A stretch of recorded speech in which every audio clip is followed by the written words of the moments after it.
জ্যোৎস্না বিধৌত রজনীতে নহবতের দ্বিতলে আলুলায়িত কুন্তলা অনবগুণ্ঠিতা ধ্যানমগ্না মাতৃমূর্তি দূর হইতে কখনো কখনো কাহারও দৃষ্টিগোচর হইয়াছে।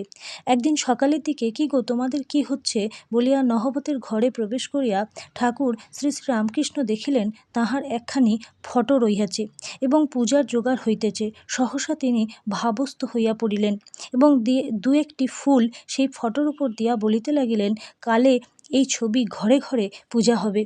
শ্রী শ্রী মায়ের ভাব গোপন রাখিবার সহজাত ক্ষমতা ছিল, তথাপি ঠাকুর শ্রী শ্রী রামকৃষ্ণের মুহুর্মুহুর ভাব সমাধি দেখিয়া মাঝে মাঝে তাহারও মনে ঐরূপ অবস্থা লাভের বাসনা হইত।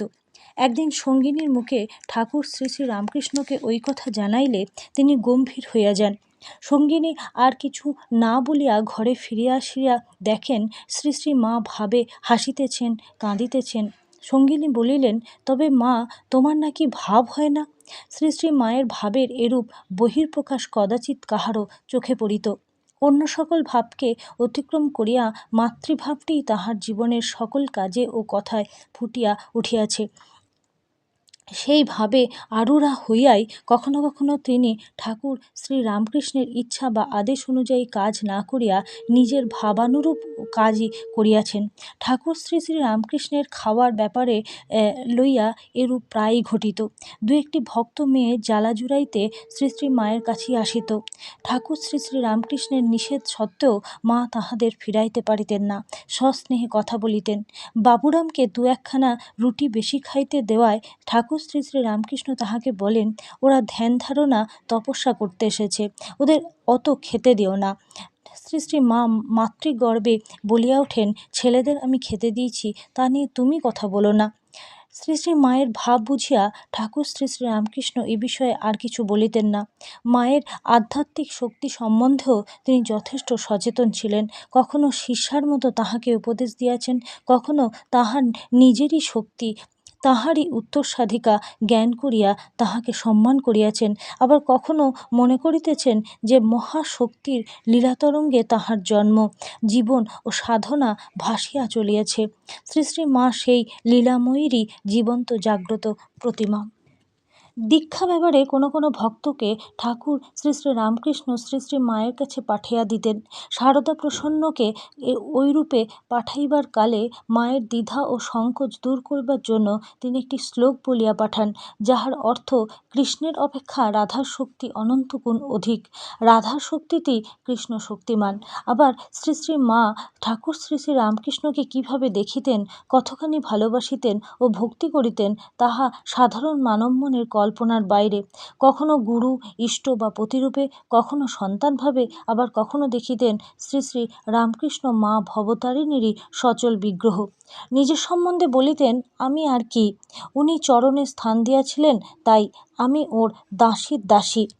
সাধারণত লোকে ঠাকুর শ্রী শ্রী রামকৃষ্ণের সর্বধর্মমত সাধন ও সর্বভাব সমন্বয়েই বেশি মুগ্ধ ও আকৃষ্ট হয়। শ্রী শ্রী মা মনে করিতেন, ঠাকুর শ্রী শ্রী রামকৃষ্ণের কাম কাঞ্চন ত্যাগের তুলনায় উহা অতি সামান্য।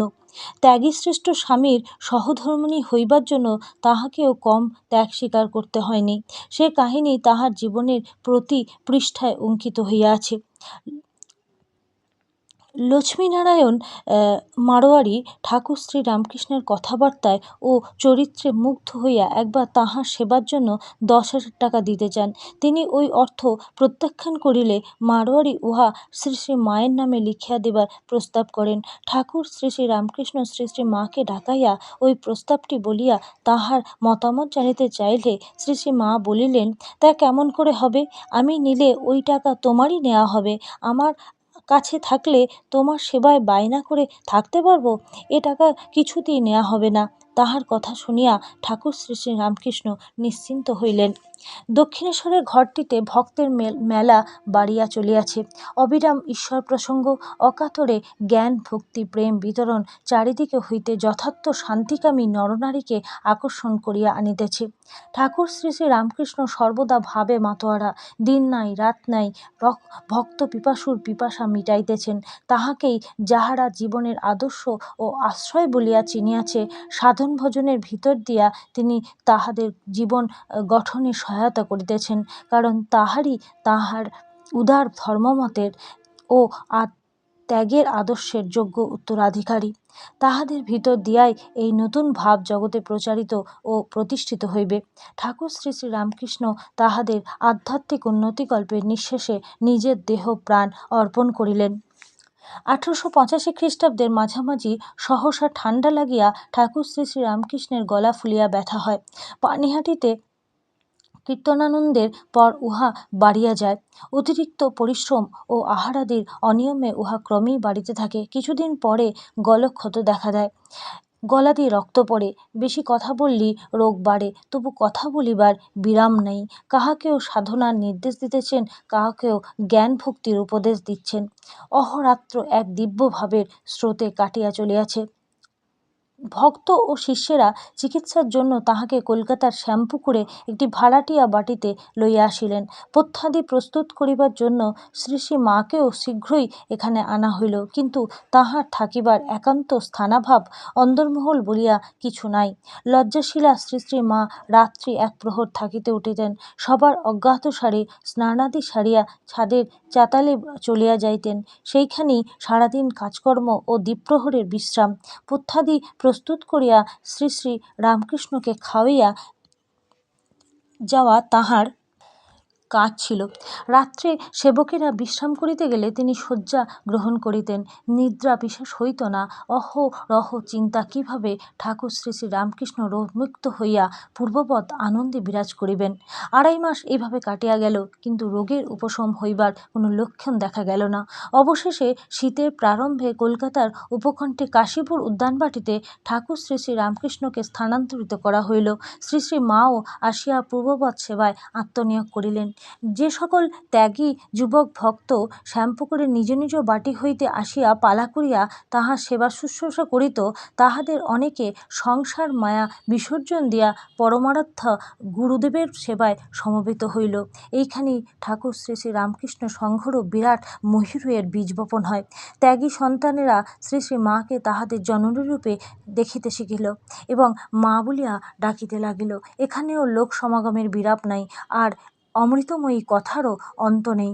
1 জানুয়ারি 1886 বহু গৃহী ভক্তকে স্পর্শ করিয়া ঠাকুর শ্রী রামকৃষ্ণ তাহাদের অন্তর্নিহিত আধ্যাত্মিক শক্তিকে জাগ্রত করিয়া দেন এবং আশীর্বাদ করেন, তোমাদের চৈতন্য হোক।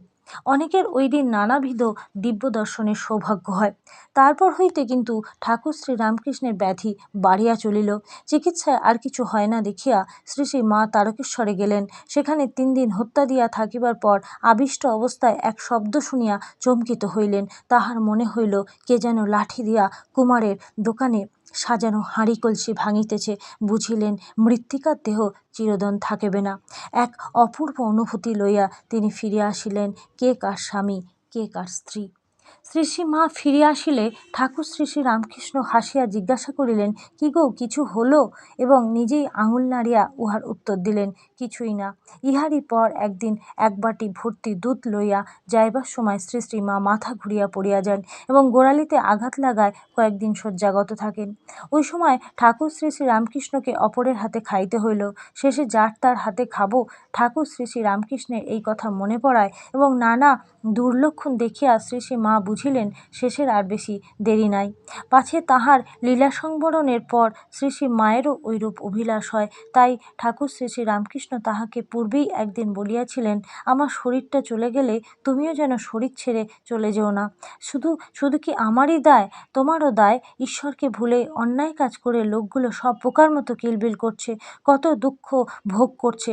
তুমি তাদের দেখবে, কেমন করে ঈশ্বরকে ডাকতে হয় শেখাবে, শক্তি দেবে, ভক্তি দেবে। দুজনে এক কাজেই করতে এসেছিলাম। আমি কি করেছি তার অনেক বেশি তোমাকে করতে হবে। তুমি আমার বাকি কাজ পূর্ণ করো। দেখিতে দেখিতে কাশীপুরে 8 মাস কাটিয়া গেল। ঠাকুর শ্রী শ্রী রামকৃষ্ণ একদিন পঞ্জিকা আনিয়া পাঠ করাইলেন। শ্রাবণ সংক্রান্তি পর্যন্ত শুনিয়া পাঠ বন্ধ করিতে বলিলেন। সকলেরই মনে একটা আসন্ন বিপদের ছায়া পড়িল। 1293 সালের 31শে শ্রাবণ রবিবার রাত্রি প্রায় 1টার সময় ঠাকুর শ্রী রামকৃষ্ণ ইষ্টনাম করতে করতে সমাধিমগ্ন হন। উহাই যে কখন মহাসমাধিতে পরিণত হইয়াছে কেহ বুঝিতে পারি নাই। সকলেই দেখিলেন। সকালেও দেখা গেল শরীরে উত্তাপ এবং মুখে মৃদু হাসিটি লাগিয়া রয়েছে। কেহ কেহ সমাধিভঙ্গের চেষ্টা করিতেছে, আর সকলে সমাধিস্থ দেহ ঘিরিয়া নাম কীর্তন করিতেছে। শ্রী শ্রী মা সকালে ঘরে আসিয়া সব দেখিয়া শুনিয়া স্থির হইয়া গেলেন। আমার মা কালী কোথা গেলে গো? শুধু একবার চিৎকার করিয়া এই কথা বলিয়া উন্মূলিত তরুর ন্যায় পড়িয়া গেলেন।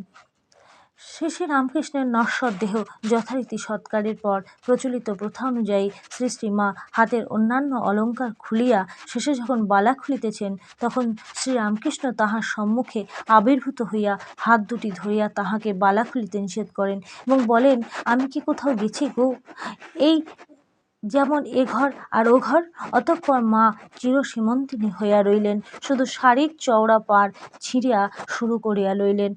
পরে সরু লাল পেটে কাপড়ি পরিতেন, গলায় হারটি ও হাতে ঠাকুর শ্রী শ্রীরামকৃষ্ণের স্বর্ণকবচটি ধারণ করিয়া রহিলেন।